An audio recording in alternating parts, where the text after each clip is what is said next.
This is Nick Yonter reporting live from apartment 201.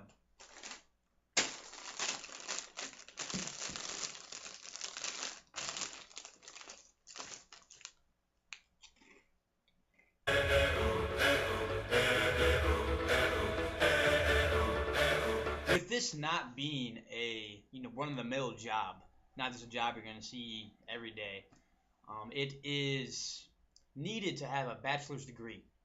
And with that, they want the emphasis in maybe journalism or broadcasting, just so you have a better feel about what's going on.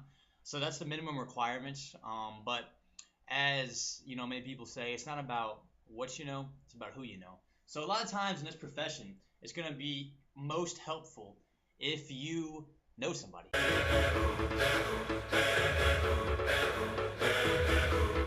There are many things that go on that make you a better candidate to get a job like this. One of those is probably, as you can see, is strong communication skills. You got to be able to get your point across about what you need to do and how you want to do it. You got to be good at writing. You got to be an active listener. Time management is key. I feel like I'm just rattling them off, but those are key things. You need to be able to speak well. And most of the time, if you're going to be in, something nowadays, you need to know the English language pretty well. Unless, of course, you're reporting for ESPN Deportes. Then the Spanish language would be key in that case. And more and more, whenever you see guys on ESPN or on CBS Sports or Fox Sports, things like that, you're going to need to have knowledge of the sport. So if you're reporting on something specifically, say a sporting event, it's key to have the knowledge of the sport. And playing usually helps, but being around the sport is usually sufficient. But, as you can see, a lot of former players and things like that are very good analysis, very good reporters on the spot reporters. So you'll see that a lot in today's day and age. I was left to my own device. As with many jobs, the career advancement is going to take a little bit of time. It's going to be something that you're going to get, step the ladder. You can go up the ladder whenever you've been there longer. But, being good at your job, being able to get your point across, and, just being liked by the community. If you're going to be a news reporter or a radio reporter, it's going to help you move up. It's going to help you get better time slots, and it's going to help you be more prime time. So those are all key things. But yeah, sometimes you just kind of fall into it. But if you've been there a while and you're not very good, you're probably not going to move up. Many days fell away with the supply for this is pretty simple. You got to look at a company, and they got to be looking for a correspondent. You can't fill a job if the job is not needed. You can't just make a job for a correspondent. There has to be a job opening, and you got to be able to utilize your skills with that particular company. If you have a good radio voice and all they have open is a TV spot, then that's probably not going to be your cup of tea. But the major stations that exist, ABC, CBS, NBC, Fox, ESPN, like I've talked about, locally, KCTV5, KMBC, Fox 4, KC, KSHB, which is the 41 Action News. Those are all places that look for people, and those are kind of the more higher profile jobs. And they, do a great job of getting great people to work for. nothing to show, and the walls kept tumbling down.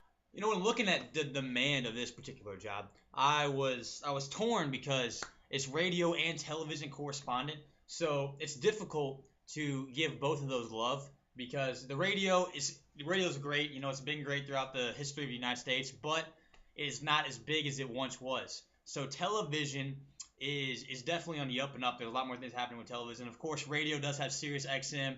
They have those different radio stations, and they have talk shows. But you're just run-of-the-mill radio station, they're not as popular. So television, the visual people have definitely taken over. So that's the demand. And they're looking for those people with the minimum requirements, like I talked about, that have the bachelor's degree in journalism, in broadcasting, something along them lines. Down in the city that we love. Internships.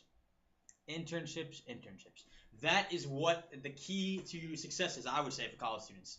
Now, with having an internship already, I've had an internship, and I'm looking to have a new internship actually in the television field. I met some great people from KCTV while working at the Royal Stadium this last summer. Talked to them a little bit about it during the World Series. So it's key to get internships. That's, you got to get to know people. You're not going to just walk into a job like this and be like, hey, my name is Nick Yonter and I want to be a broadcaster for your company. Very, very low success rate of that happening. So you need to know somebody. Get in with the internships. Getting internships is a lot easier than getting a job because they will give you an internship because they need stuff done.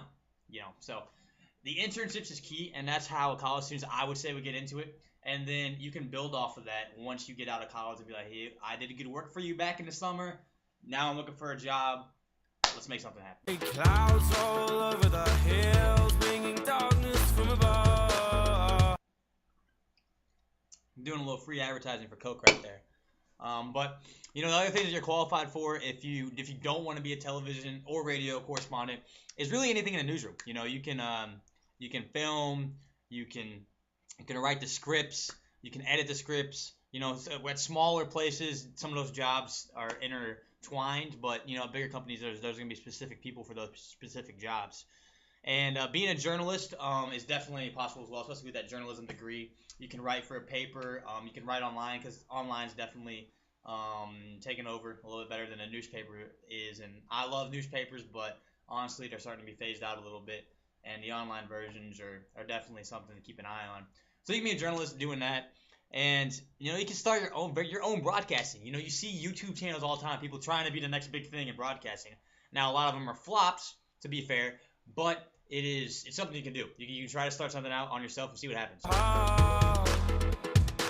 But if you close your eyes, like I said earlier in this, I talk about ESPN a lot. I'm a big sports guy myself. Obviously, I'm wearing this Broncos jersey for a reason. I felt like bringing the sporting aspect is a little bit more close to home for me because I'm more of a sports guy. Although I would not mind bringing actual news, like Ron Burgundy style, bringing the news in and all that, like car chases and things like that. But it comes down to your interest has got to be in what you like. You got to like bringing the news to people. You got to like telling them information, being the first. Although with Twitter, it's very difficult to be the first. And you got to be people friendly. You can't hate people. You're gonna hate talking to them, bringing them the news. We gotta want to make an impact by bringing them that news. And the thing is if you're good, you're gonna be a social figure in the community. You're gonna go around town. People are gonna know your face. They're gonna know your name. They're gonna see you, and you're gonna be a role model. If you want to or not, you're gonna be. So you gotta be willing to deal with that. If you don't want to be a role model, if you don't want to be well known in the community, it's gonna be very difficult for you to pull this off. But, that's the thing. Your interest has to be in that. Personally, like I said, sports for me. I would love to have something towards that. But that's really the thing. Interest, personality is what you're doing. It's the news or sports, something like that. This is Nick Yonter, signing off. Have a wonderful night, Kansas City. You're number one in my heart. oh yeah.